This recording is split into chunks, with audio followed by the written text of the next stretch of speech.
Tell us what the Buckeyes will be facing on Saturday night. Well, again, we had alluded to it. This is a team in Clemson that back in September had a 1-point game against North Carolina. They ended up winning, and they probably should have lost that game.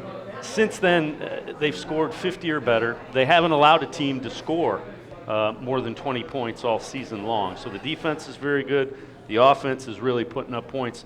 When you look at what they do, they run the spread offense. They're an athletic team. They'll be the most athletic team that the Buckeyes have faced. They like to do bubble screens and slants. The reason they do that is because they want to get their speed and athleticism in space and make you tackle them, and that's something that's going to be important. Buckeyes are going to have to tackle well. They also are very good at identifying mismatches. When they identify them, they'll up-tempo it so you can't make the changes defensively, and they'll keep going to that mismatch.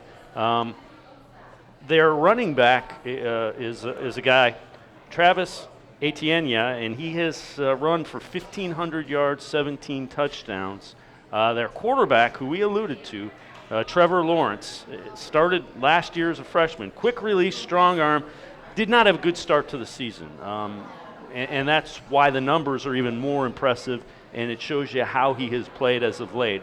Over 3,000 yards passing, 34 touchdowns, and most of that has come since that close game against North Carolina where they won 21-20 back on September 28th. Also, he started out the season as a Heisman Trophy favorite. Well, based on what he did last year in the national championship game, and was kind of a presumptive #1 pick overall. That's kind of, he's not eligible for the draft, but people were thinking if he came out, he would be the top pick in the draft. Strong arm, size that people like, athletic enough. I mean, he's going to be tough to deal with.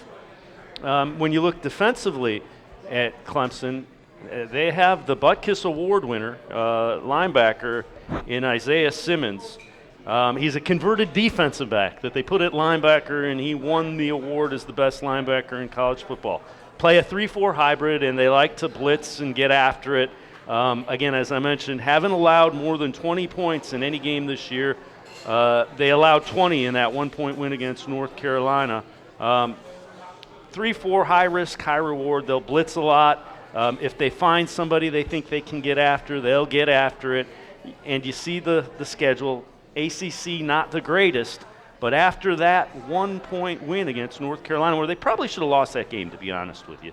And North Carolina is a decent team, but not great. They haven't played a great schedule, but their margin of victory since that North Carolina game, 31-35, 52, 45-45, 49-35, 45 against Virginia in the ACC championship game.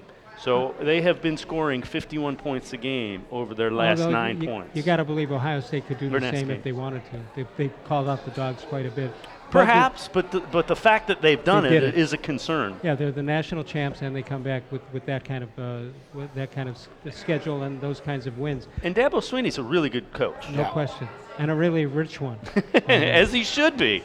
But what do you think? I think Dave made a great. This was in fact in-depth coverage by Dave. It was, and Dave made a great point earlier about this team. He has convinced them that they're just being totally disrespected. Yep. And that if they had suffered a loss along the way, that they would not even have been invited. So whether that's true or whether it just gives him something to talk about, it does matter in games like this. It started with the very first college football playoff ranking. I believe they were 6th. Yeah. Yep. And he went on a rant that it was pretty good. Yeah.